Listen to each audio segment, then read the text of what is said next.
नमस्कार। पाचन तंत्र की तीन विशेष समस्याएं जो आजकल बहुत ज़्यादा फैल रही हैं और इनकी वजह से लोग परेशान भी बहुत ज़्यादा हैं। वजन कम होता जा रहा है, लगातार पाचन की गड़बड़ियां बढ़ती चली जा रही हैं, पेट भारी भारी रहता है, साथ में मल के साथ आंव आ रही है, चिकनाई आ रही है, मल जो है बंधा हुआ नहीं आ रहा है, खिचड़ी की तरह मल आता है, साथ में पेट एक बार में साफ भी नहीं हो रहा है और बार बार जाने के बाद भी एनस पर ऐसा लगता है कि और कुछ है अभी जो निकल जाए तो थोड़ी तसल्ली मिले। अगर ऐसा आपके साथ भी हो रहा है तो ये तीन बीमारियां होती हैं। इन तीनों को हमको समझने की आवश्यकता है। पहला है गैस्ट्राइटिस, दूसरा आईबीएस और तीसरा आईबीडी। हम इनमें विशेष अंतर को समझेंगे, ये क्या होते हैं, क्यों होते हैं और इनका ट्रीटमेंट कैसे किया जा सकता है, ये पूरा जानने का प्रयास करेंगे।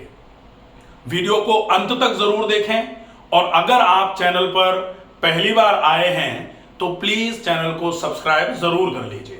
सबसे पहले गैस्ट्राइटिस, आईबीएस और आईबीडी। सबसे पहले हम ये देखेंगे कि इस गैस्ट्राइटिस का मतलब क्या है। तो गैस्टर का मतलब होता है आमाशय। आमाशय मतलब जो पाचन तंत्र का, ये जैसे पाचन तंत्र है, ये मुंह हो गया, आहार नाल हो गया, ये आमाशय हो गया, ये छोटी आंत हो गई और छोटी आंत जहां पूरी होगी वहां से ऐसे करके बड़ी आंत चालू हो गई और ये जो बड़ी आंत है ऐसे यहां पर आकर के बड़ी आंत पूरी हुई। ये पूरा पाचन तंत्र है। गैस्टर का मतलब होता है ये आमाशय है, इसको लैटिन में गैस्टर बोला जाता है। ठीक है, तो इसको गैस्टर बोलते हैं। गैस्टर ये है स्मॉल इंटेस्टाइन, छोटी आंत, और ये है लार्ज इंटेस्टाइन। तो छोटी आंत और बड़ी आंत को मिलाकर के स्मॉल इंटेस्टाइन और लार्ज इंटेस्टाइन को मिलाकर के बावेल बोला जाता है। ठीक है, ये ठीक है। अब इसको बावेल बोलते हैं। तो अब ये तो हो गया आमाशय। तो गैस्टर का मतलब आमाशय, बावेल का मतलब जो है इसमें भी बावेल है और इसमें भी बावेल है। तो ये छोटी और बड़ी आंत को मिलाकर के लिखा गया है, इसलिए आप इसको अच्छे तरीके से समझ लो, कंफर्म हो जाएगा कि आपको क्या समस्या है। कई लोग मुझे पूछते हैं कि सर आप ये बता दो हमको आईबीडी है या आईबीएस है, कि गैस्ट्राइटिस ही है अभी कि आईबीएस हो गया है। तो आप अगर अच्छे तरीके से समझने की कोशिश करेंगे तो आप ये अच्छे से समझ जाएंगे कि आपकी प्रॉब्लम क्या है। ठीक है, तो ये तो हो गया आमाशय। तो गैस्ट्राइटिस किसकी समस्या है? आमाशय की। ठीक है, आमाशय की समस्या है। आईबीएस और आईबीडी दोनों में वोवेल है, तो ये दोनों ही किसकी समस्या है? छोटी आंत और बड़ी आंत की। तो छोटी आंत और बड़ी आंत की ही ये दोनों जो प्रॉब्लम्स हैं, इसमें छोटी आंत और बड़ी आंत दोनों ही हिस्सा होंगी बीमारी का। छोटी आंत और बड़ी आंत दोनों में ही दोनों आ जाएंगी। ठीक है, लेकिन इस छोटी आंत और बड़ी आंत में क्या होगा, तब इसको आईबीएस बोला जाएगा और ऐसा क्या हो जाएगा कि इसको आईबीडी बोला जाएगा, आईबीएस नहीं बोल सकते, जबकि बीमारी तो दोनों में ही छोटी और बड़ी आंत में आनी है। ठीक है, तो अब हम देखें कि इस आईबीडी जो है, इस आईबीडी में क्या होता है और आईबीएस में क्या होता है। ठीक है, तो गैस्ट्राइटिस, आईबीएस, आईबीडी। अब गैस्ट्राइटिस में जो प्रॉब्लम्स होती हैं वो एक तो आमाशय से रिलेटेड होंगी। तो एक हो गया आमाशय के ऊपर होता है, ये इसको बोलते हैं ईसोफेगस। तो गैस्ट्राइटिस की प्रॉब्लम्स जो हैं वो ईसोफेगस में भी होंगी। और गैस्ट्राइटिस की प्रॉब्लम्स जो हैं ये कभी कभी जो छोटी आंत का डियोडिनम का जो हिस्सा है उसमें भी आ जाती हैं कभी कभी। तो ईसोफेगस, स्टमक और डियोडिनम, ये तीनों चीजों से रिलेट करेगा आपका गैस्ट्राइटिस। गैस्ट्राइटिस में आमाशय में तो प्रॉब्लम है ही। अब आमाशय के तीन हिस्से, एक तो फंडस हो गया, दूसरा बॉडी हो गया और तीसरा हो गया, इसको बोलते हैं पाइलोरस। अब पाइलोरस के दो भाग होते हैं, एक एंट्रम और दूसरा कैनाल। ठीक है, तो ये आमाशय में फंडल गैस्ट्राइटिस, बॉडी का गैस्ट्राइटिस जिसको बोला जाता है, जिसको क्या बोलते हैं, कॉर्पोरल गैस्ट्राइटिस। और ये एंट्रम है पाइलोरस का, तो एंट्रल गैस्ट्राइटिस। ठीक है, और जब ये फंडस, बॉडी या कॉर्पोरस और एंट्रम ये तीनों ही इन्वॉल्व हो जाते हैं, तब फिर इसको बोला जाता है पूरे आमाशय का गैस्ट्राइटिस, जिसको पैन गैस्ट्राइटिस के नाम से जाना जाता है। ठीक है, ये कंफर्म है। अब हम आगे बढ़ें कि जब ये गैस्ट्राइटिस ऊपर की तरफ जाता है तो फिर कौन से रोग कराता है। एक तो ये जो है जिसको एलईएस बोलते हैं, एलईएस, इस एलईएस को लैक्स एलईएस कहना चालू कर दिया जाता है जब ये रिलैक्स, ढीला हो जाता है तब। तो गैस्ट्राइटिस के साथ में एक रोग क्या आ जाएगा, एक तो गैस्ट्राइटिस में आ गए अपन, तो गैस्ट्राइटिस में अपन ने देख लिया था फंडल गैस्ट्राइटिस थी, फिर कॉर्पोरल गैस्ट्राइटिस थी, फिर एंट्रल गैस्ट्राइटिस थी, फिर पैन गैस्ट्राइटिस थी। ठीक है, इसके साथ में एक आ जाएगा लैक्स एलईएस। ठीक है, इसके साथ में एक और आ जाएगा जिसको बोला जाएगा जीईआरडी, या फिर एसिड रिफ्लक्स, या फिर इसोफेजाइटिस, रिफ्लक्स इसोफेजाइटिस। तो ये ऊपर की तरफ वाले रोग हो गए। जब यही नीचे की तरफ आता है तब इसको बोला जाता है डियोडिनाइटिस। ठीक है, तो ये गैस्ट्राइटिस में पूरा आ जाएगा। गैस्ट्राइटिस का मतलब ये। अब गैस्ट्राइटिस में आप पहचानोगे कैसे, ये तो समझ में आ गया आपको कि लोकेशन क्या रहेगी गैस्ट्राइटिस की, लेकिन अब पहचानोगे कैसे कि गैस्ट्राइटिस ही है कि इन दोनों में से कुछ हो गया है। तो अगर आपको खाना खाते ही पेट में भारीपन हो जाए, खाना खाते ही पेट फूलना चालू हो जाए, इसका मतलब होगा कि आमाशय में ही कोई प्रॉब्लम है, क्योंकि खाना सीधा आमाशय में जा रहा है और तुरंत प्रॉब्लम अगर हो रही है, इसका मतलब गैस्ट्राइटिस ही है। आमाशय से रिलेटेड प्रॉब्लम है तो गैस्ट्राइटिस से रिलेटेड प्रॉब्लम है। अब इसके अलावा इसको जांच कैसे करेंगे और इनकी जांचें कैसे करेंगे ये अपन देखेंगे। अब आती है आईबीएस की बारी। आईबीएस की बारी जब भी आएगी तो आईबीएस में क्या रहेगा, आईबीएस में इन्वॉल्वमेंट किसका है, वोवेल्स का, छोटी और बड़ी आंत। तो आईबीएस के टाइप कितने होते हैं, आईबीएस जो है ये सामान्य तौर पर 3 टाइप का होता है, आईबीएस सी, डी और एम। ठीक है, तो आईबीएस सी मतलब आईबीएस कॉन्स्टिपेशन वाला, आईबीएस डी मतलब आईबीएस डायरिया वाला, आईबीएस एम मतलब आईबीएस सी और डी को मिक्स करके दोनों हो सकते हैं, जिसमें कॉन्स्टिपेशन डायरिया, कभी कभी कुछ भी। तो इसको बोला जाएगा आईबीएस। इसमें क्या हो रहा है, इसमें इरिटेशन है इंटेस्टाइन्स में, छोटी और बड़ी आंत में इरिटेशन है। इसमें इन्फ्लेमेशन बिल्कुल भी नहीं है। अगर इन्फ्लेमेशन नहीं है, आपने एंडोस्कोपी कराई, आपके डियोडिनम में कहीं कोई इन्फ्लेमेशन नहीं आया, आपने कोलोनोस्कोपी कराई, आपके कोलोन में, बड़ी आंत में कहीं कोई इन्फ्लेमेशन नहीं आया, आपने सीटी स्कैन कराया, कहीं आंतों में कोई भी इन्फ्लेमेटरी साइन नहीं आए, तो फिर ये कंफर्म होगा कि आंत में है, आमाशय में नहीं है। लेकिन इन्फ्लेमेशन अगर नहीं है तो फिर ये जो समस्या है इसको आईबीएस बोला जाएगा, जिसमें पेट भारी भी रहेगा, भारीपन के साथ साथ कमजोरी आएगी, आंतों में थोड़ा सा आंतों की कमजोरी कम हो जाएगी, खाना पचेगा नहीं, शरीर में लगेगा नहीं, वजन कम होता जाएगा, चिड़चिड़ी आंतें, चिड़चिड़ा मन।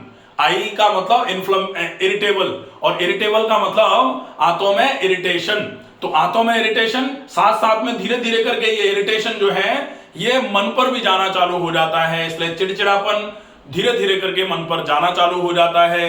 फिर धीरे धीरे करके थोड़ी सी एंजाइटी, थोड़ा सा डिप्रेशन, ये सब आना चालू हो जाता है। इसीलिए आईबीएस को फिर कहा जाता है कि इसका मूल कारण मानसिक चिंता है, और जब तक उसको ठीक नहीं करेंगे तब तक ये ठीक नहीं होगा। लेकिन मूल रूप से यह बीमारी तो आंतों की ही है, ऐसा नहीं है। कुछ लोग कहते हैं कि नहीं आंतों की बीमारी नहीं है तो मन की बीमारी, मन की बीमारी नहीं, बीमारी तो आंतों में ही अपने आप को रिप्रेजेंट कर रही है ना।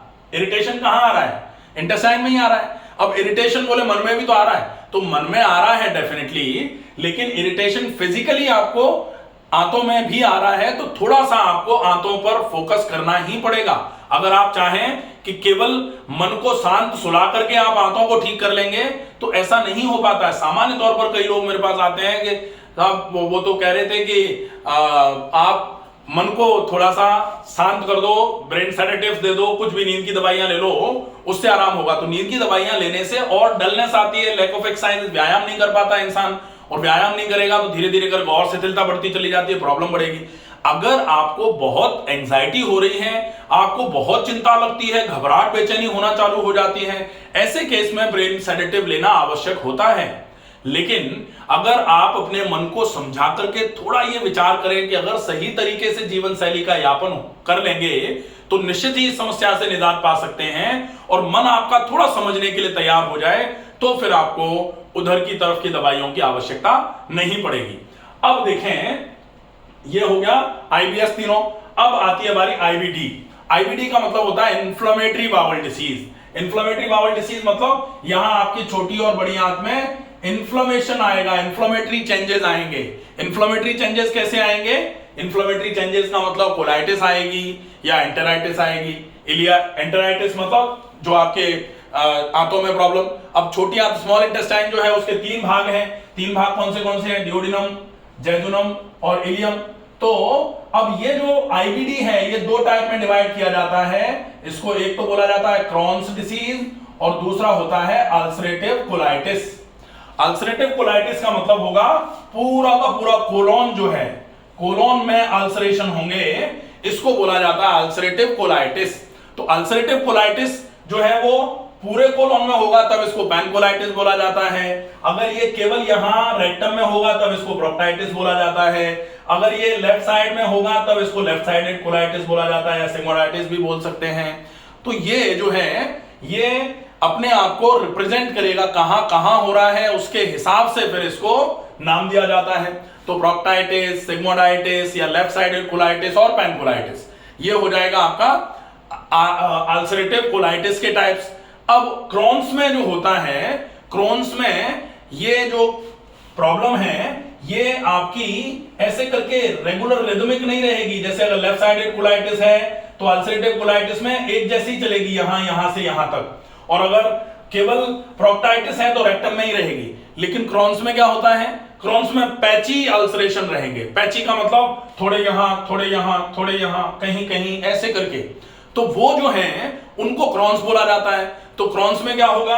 क्रॉन्स में आपके जो इलियोसिकल जंक्शन है वहां पर इन्फ्लेमेशन हो सकता है। क्रॉन्स में आपके इलियाइटिस हो सकती है, इलियम में प्रॉब्लम आ सकती है, छोटी आंत के लास्ट वाले पार्ट में। क्रॉन्स में आपके जो ये कोलोन है, कोलोन में भी कहीं कहीं आपको इस तरीके से पैचेस जो है इन्फ्लेमेशन के दिखाई देंगे। इसको बोला जाता है आपके क्रॉन्स डिसीज।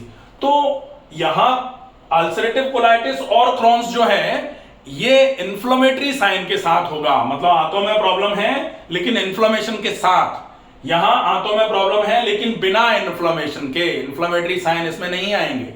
ठीक है, तो ये आपका गैस्ट्राइटिस, आईबीएस, आईबीडी ये कंफर्म है। इसको अगर आप समझ लोगे तो अकॉर्डिंगली आपको प्लान करना पड़ेगा। अकॉर्डिंगली प्लान करना पड़ेगा।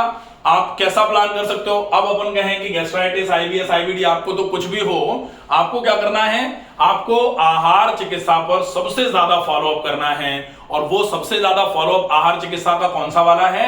आप ऐसा भोजन करें, जैसे आईबीएस में क्या होता है, कॉन्स्टिपेशन टाइप है, डायरिया टाइप है, या एम है, मिक्स टाइप है, कॉन्स्टिपेशन डायरिया दोनों हो रहे हैं। अगर कॉन्स्टिपेशन टाइप है और अपन कहें कि आप फाइबर मत खाओ तो फिर गड़बड़ हो जाएगा। कॉन्स्टिपेशन में फाइबर खाना जरूरी हो जाता है। डायरिएटिंग है और डायरिएटिंग में अगर अपन कहें कि कुछ ऐसा दे दो जो पेट की सफाई करवाने का काम करे, जैसे कॉन्स्टिपेशन टाइप है और अपन ने सफाई कराने का कुछ बोल दिया और साथ में पता लगे वो कॉन्स्टिपेशन नहीं डायरिया टाइप था, तो अपन ने पहले से डायरिया था उसको और अपन ने एकदम से उसको कुछ आंतों की धुलाई सफाई के लिए और दे दिया, तो वो एकदम से और आते हैं एकदम से इरिटेट होकर के जो भी आपके जो डी टाइप था आईबीएस वो एग्रवेट हो जाएगा।